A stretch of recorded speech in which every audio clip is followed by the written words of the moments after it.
Hot take, Persona is a good movie.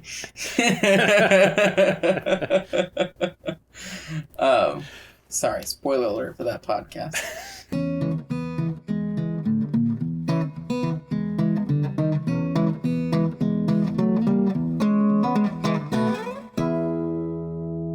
Thank you for tuning in. This is A Century in Cinema, a podcast where we recommend and discuss a new film chronologically year by year.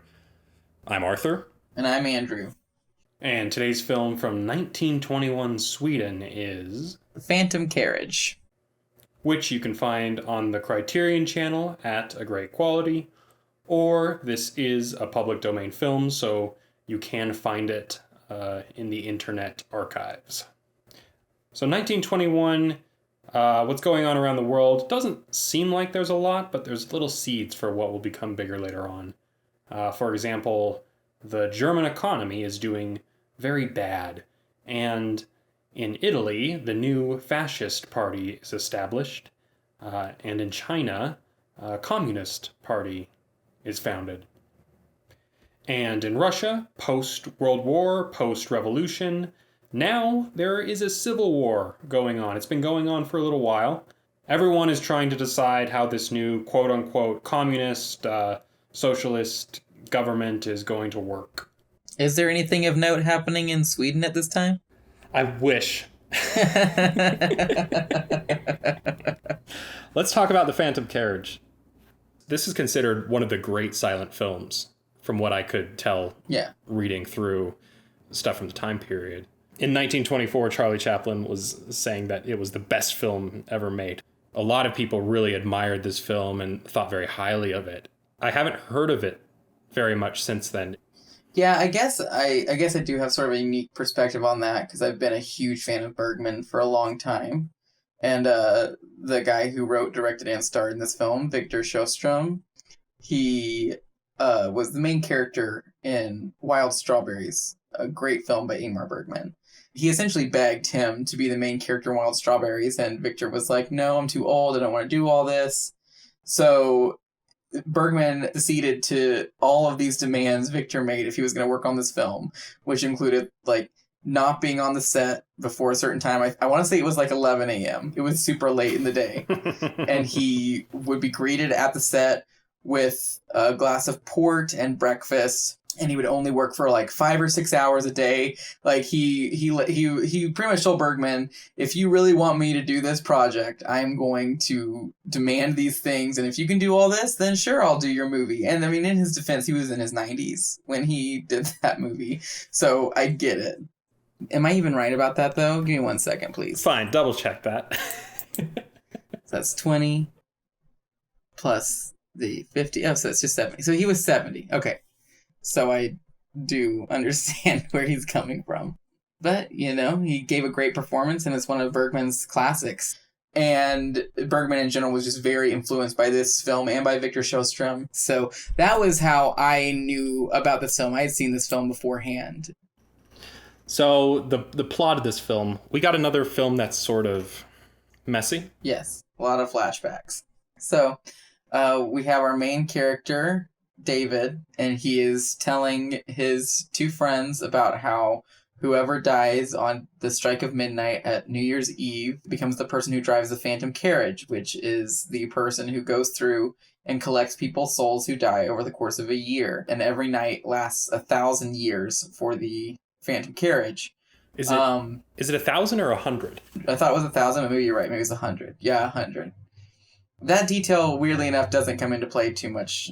So there is a woman named Edith who is dying on a hospital bed, and she wants to speak with David for unknown reasons at the time.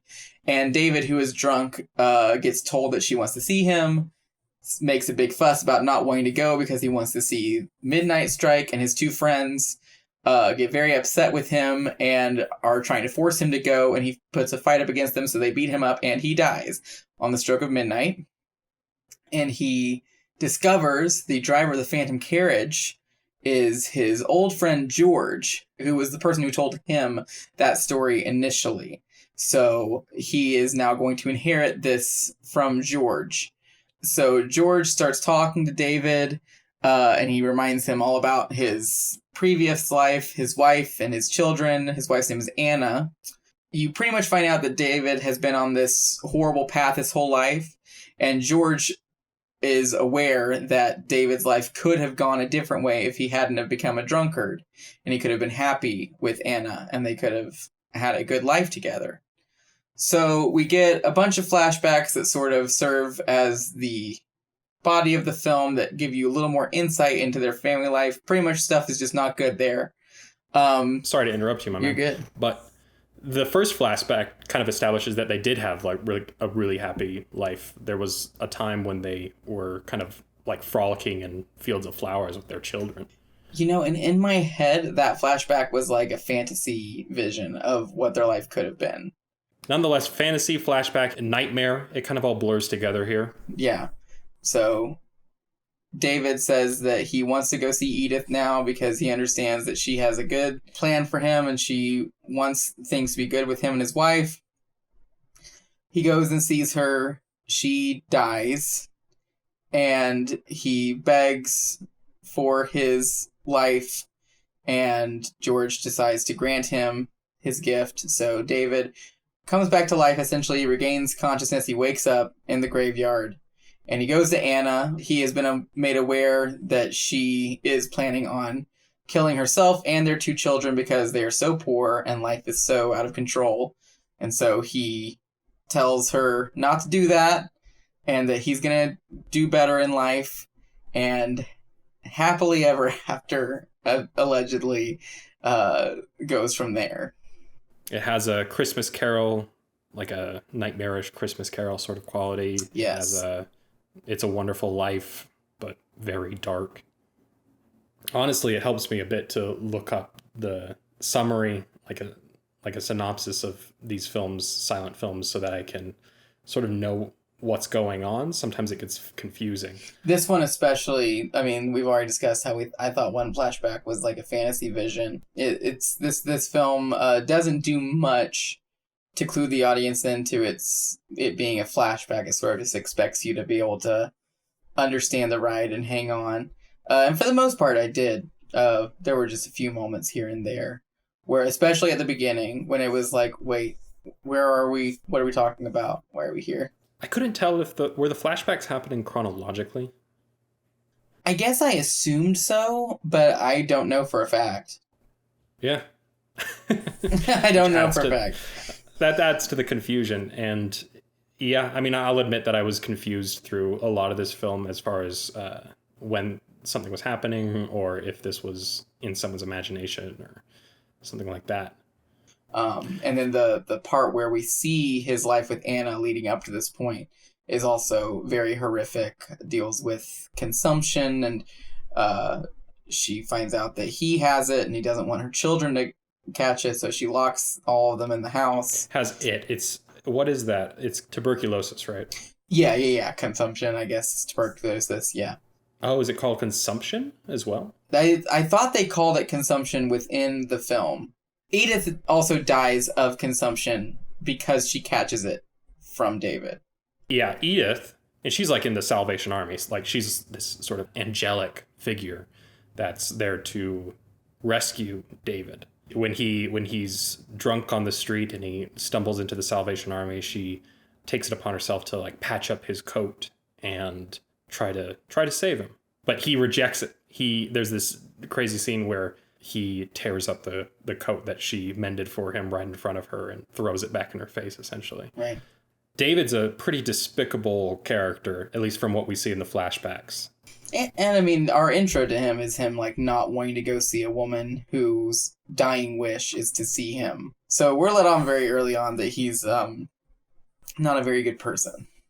There's a perception that you want the main character in a film to be likable, right? And this is clearly not a likable character. It's a despicable, terrible character, but you still root for him. He's still interesting. You still want the best for him. And I think they can get away with that. Yeah. I mean, Well, it's also they frame him with Edith. And you know from the very beginning that Edith is like a good person and she has a good heart. You get to hear that from everyone around her. And even they are thinking that this is so crazy that the last thing she wants to do is talk to David.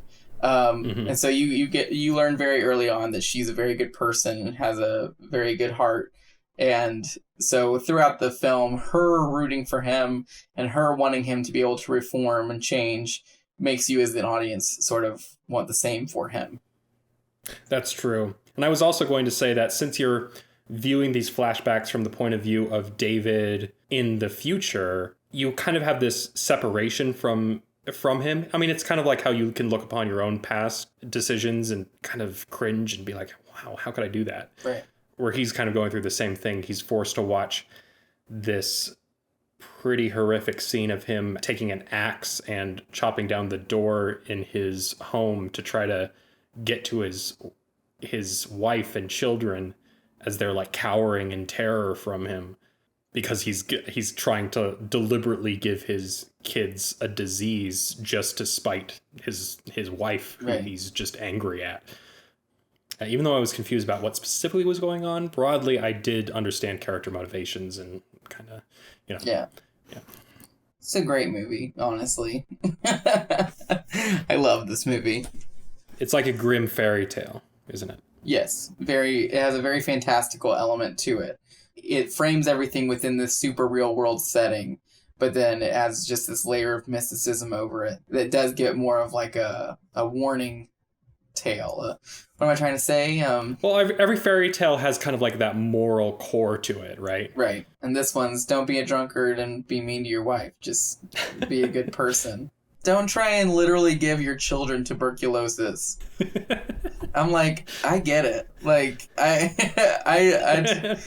took that lesson to heart. I was like, that is not going to be me. I am not going to be the one intentionally giving my children tuberculosis this New Year's. I'll leave that to the people who don't know anything about cinema. You know what I mean? Yeah, I know what you mean. I mean, it's hard to talk about this film without talking about the visual effects. I feel like that's kind of its claim to fame. The double exposure that creates the ghost images it still holds up. You know what you're looking at. You know that it's a visual effect. For Absolutely. Sure, Still very eerie as well. Still definitely gets the atmosphere and the effect across in general. Film at this time still has that flickering, ghostly quality to it already, where I don't know, it just feels sort of eerie, like you're watching something that should be buried or forgotten.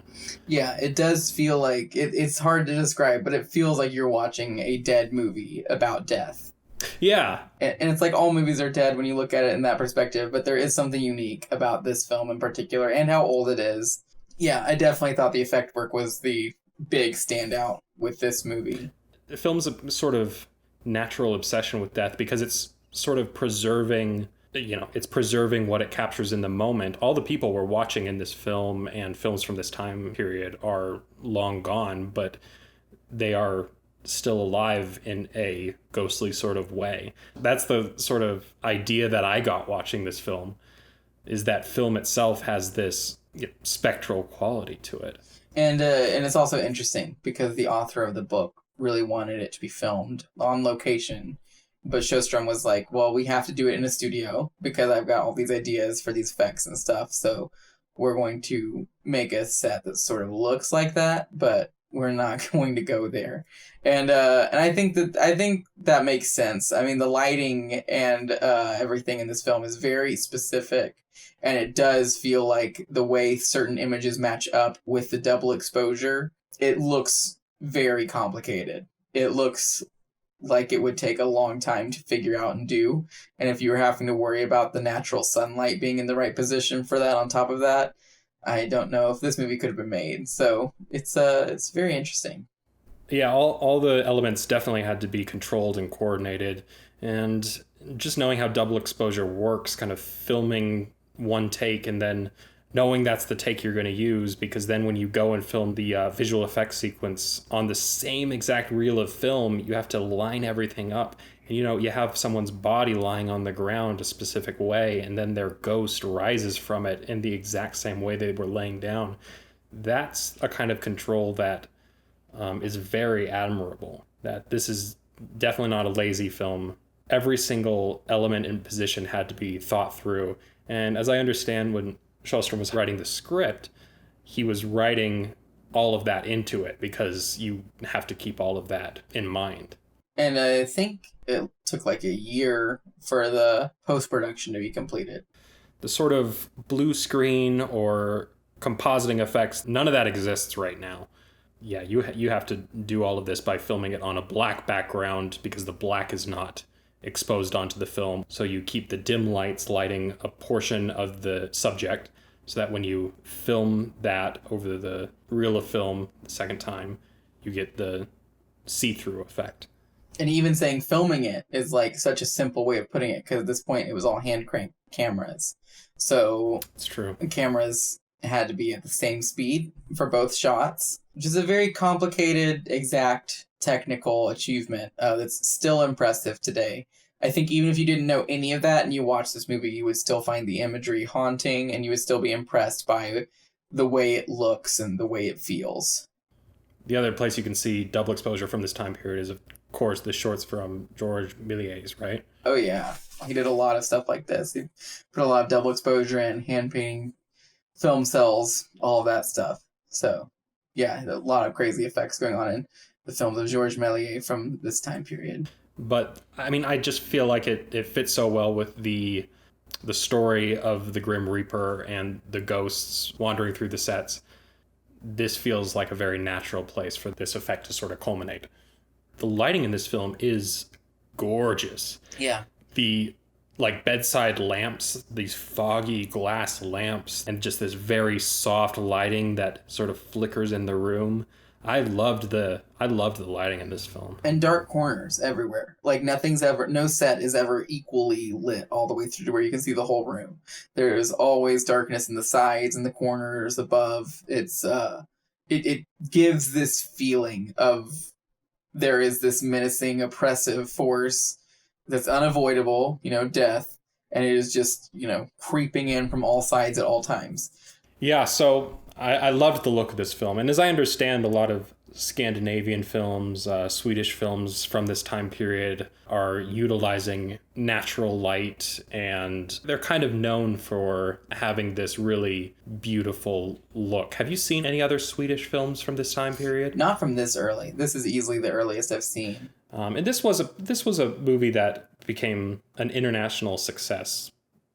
It's hard to think about it, but this was still in the time period when Hollywood wasn't dominating the global film industry. You could still make films around the world, and you could still distribute them and get them seen. And I think that has a lot to do with just the fact that, intertitles people are reading, those are pretty easy to swap out versus dubbing over the entire script. Yeah, absolutely.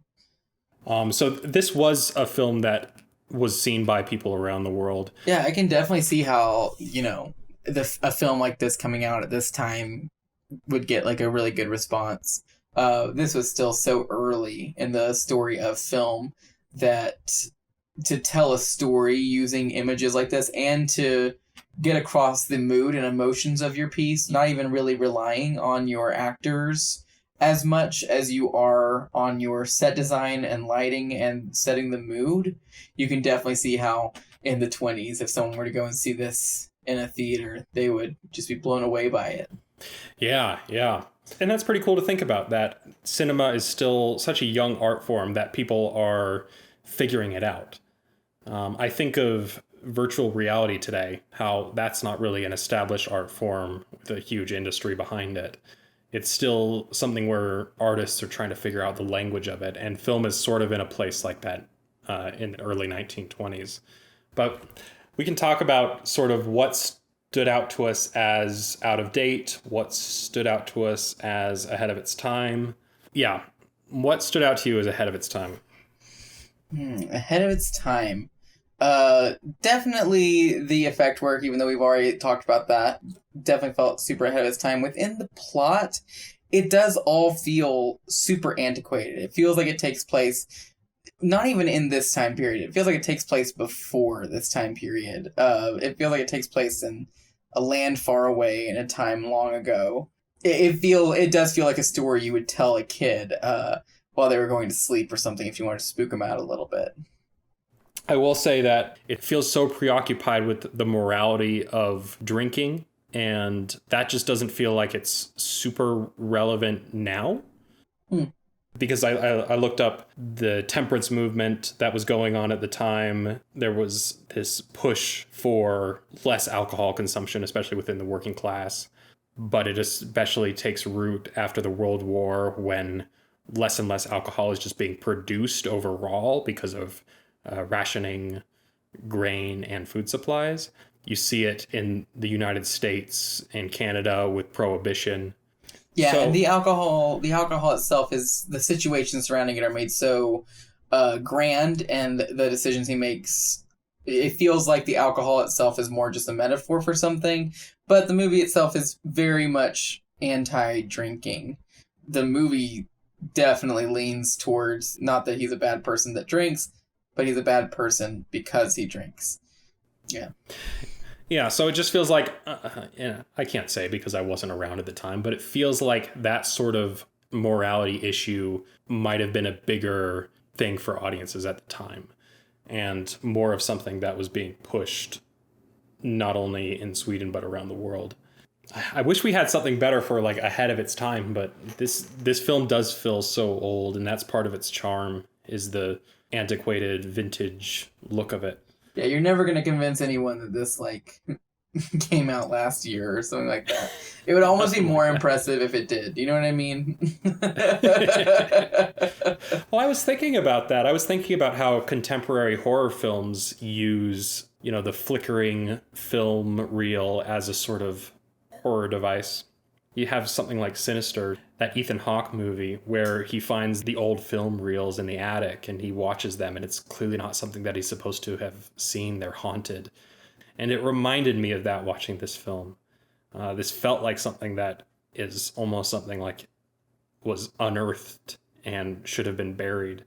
And I don't know if the filmmakers intended that when they made it. Yeah, I don't really know what Sweden's whole take on media and film preservation was at this time. I mean, clearly, this is still the days when Hollywood would just like take your nitrate canister and burn it so they could make more room, and would just like recycle stuff. But I don't know what it was like in Sweden at all. If the people who made this fully knew like it would just be playing for a week and then be gone or not.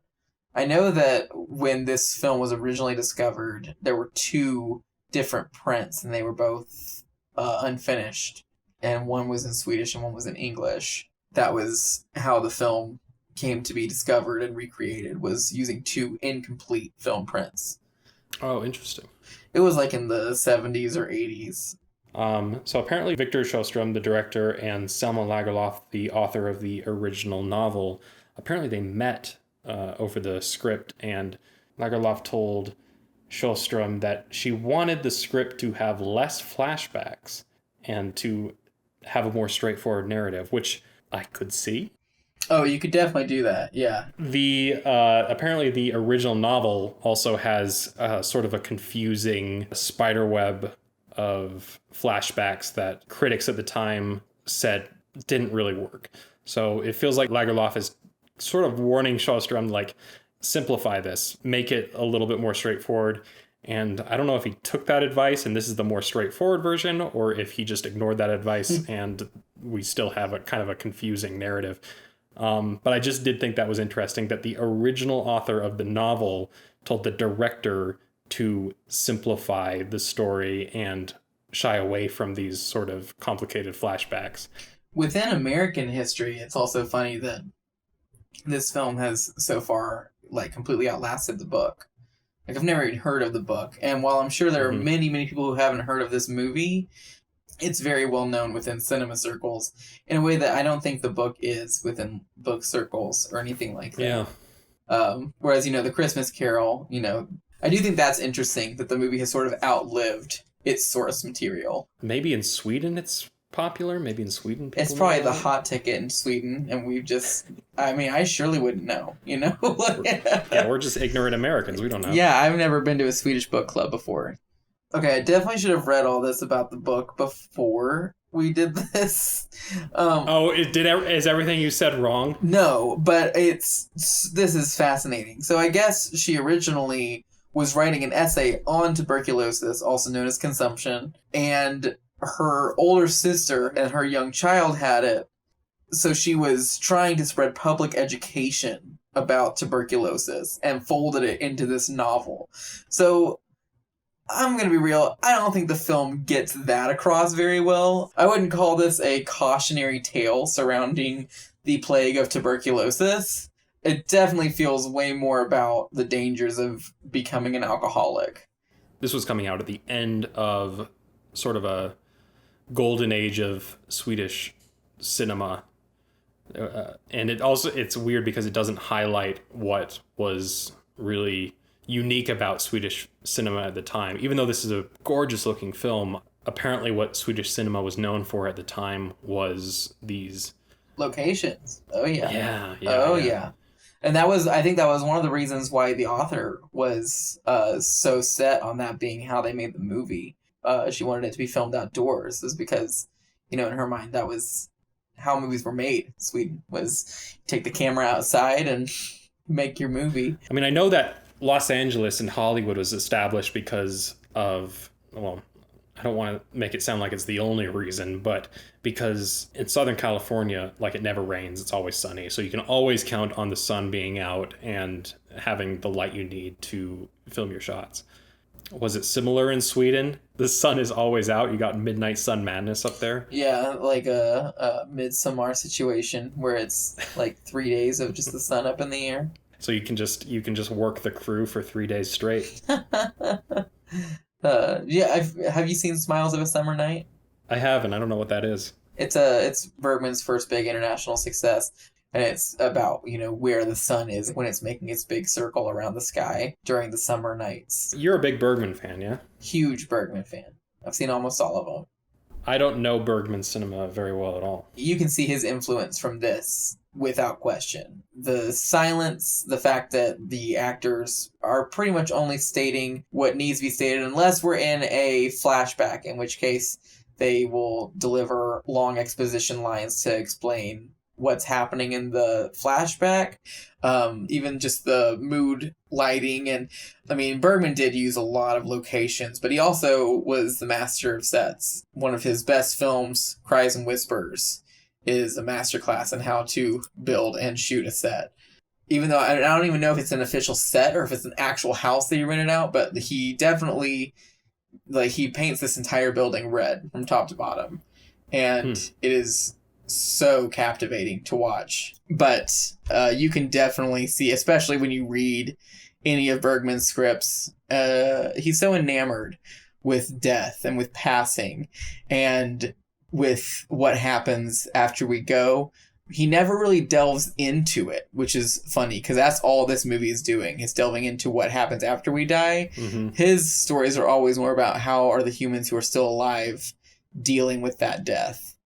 And yeah, I am a huge fan of Bergman, and he was a huge fan of Victor Sjöström, so I should probably watch more of Victor Sjöström's films. Like I said, this is coming right off the end of the golden age for Swedish cinema. After this, Victor Sjöström starts to make films in Hollywood. I feel like with the growth of cinema in California, it just becomes like a natural thing for him to move to American films.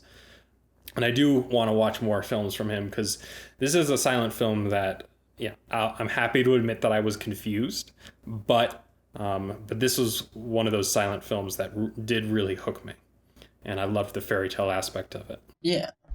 If someone had never seen a silent film before, I do think this is one of the ones I would recommend to them, just because even though the narrative can be a little confusing, visually it's so interesting and stunning. People definitely do not consider silent film to be like a huge effects showcase, which is definitely what this film is. And it just does have this really nice fairy tale vibe to it. like, I know we keep talking about how confused we were during parts of it, but even if you are confused, you really do understand this central conflict, and I definitely think it's an entertaining film. Mm-hmm. If you think of silent film as nothing but people talking and then it cutting to words and then talking again and cutting to words, and you don't really see much in the way of like visual artistry, I would definitely recommend this movie. I was blown away by it. I've seen it now 3 times. 3 times. Very nice. Yeah. Although I will say, I'm also a little biased because I genuinely love and enjoy silent film. So if someone had never seen a silent film before and they watch this, I'd love to know what their opinion was on it. I'm trying to look up if it's 100 years or 1,000 years per night. It is so inconsequential, and it is because for me that's the scary part, right? Like doing anything for a year, that's no big deal. But it's like, okay, this is gonna be 365,000 years is what it's gonna feel like. But I think 100 years, I think you're right. It's still gonna feel like 3,000. Wait, right? Well, it becomes 36,500 years. I mean, even no matter whether it's 36,500 or 365,000, those are still numbers that are just astronomical. That sounds horrible. Yeah, a human mind. and yeah, it's yeah. Yeah, when we see George like come up to Dave and he's like, he just looks beaten. Then he has to do it again. David wiggles out of it. It's so sad. David's final con is not becoming the Grim Reaper. This is my new interpretation of the film. I think David does not get redeemed at all, and he just weaseled his way out and screwed George over for another year. I also do think it's funny that it seems like whoever tells the story of whoever dies at midnight on New Year's Eve becomes the Grim Reaper. That then happens to them. We do only get 2 examples, but it's just so funny that George told it the year before, and then on that New Year's Eve died at midnight, and then David's telling it now, and it's midnight on New Year's, and then he dies. And it's like, oh, is that a part of the curse? Like, if you're the one telling people about it, it's going to happen to you? I hope not, because we just recorded this. It's this like nightmarish eldritch horror sort of scenario, just like so long, just like doing this terrible job of picking up souls. And it is weird to me that they don't ever go back to that, because for me that really was the punishment. I was like, okay, yeah, that stuck with me. Like I kept thinking about it. Yeah, like, okay, so long. No, 1 year, whatever. Okay, 36,000 years. That seems like a little bit of an inconvenience. I can see how that would get a little old, and I just think of George like. He's probably been waiting for like, at least 5 years for the strike of midnight to hit. Like, he's like, okay, this is the one. Like, we're in the final year here, and I know 1 second is left on that clock. And then he finally hits it. Spends like maybe an hour or 2 with David, and is just like, I guess I can do it again. Like, I don't know. Yeah. It's just so funny to me. Could not be me. I'd be like, oh, well, that was very sad, but I'm gonna finally go to hell now. David, here are the reins. I'm tired. What are we watching next week? So next week we will be watching Nanook of the North, considered the beginning of the documentary film. It's hard not to follow up that statement with immediate opinion, but I will refrain. Nanook of the North is available on the Criterion Channel or on HBO Max, so you can check it out after you finish The Sopranos. Right. Nanook is also another public domain film, so you can find some VHS quality version somewhere online. We're having a great time going through and watching these movies, and we hope you are too. If you're enjoying the podcast and would like to support us, I have some good news. It's very easy. Just go to Apple Podcasts and give us a rating and a few nice words in a review. That goes a long way to getting the show out there. And a big thank you to Nathan Royal for our intro and outro music, which If the edit went well, you should be hearing right now. As always, thank you for listening. New episodes every week. I just want to give a shout out to all our Patreon members who keep the show running. Thank you all. You too can become a patron and get access to bonus episodes linked down in the show notes. You're listening on YouTube now, so like and subscribe and comment down below. Tell us if you've seen the film. What did you think of it? Did we miss anything? Thank you all for listening, and we'll see you for the next one.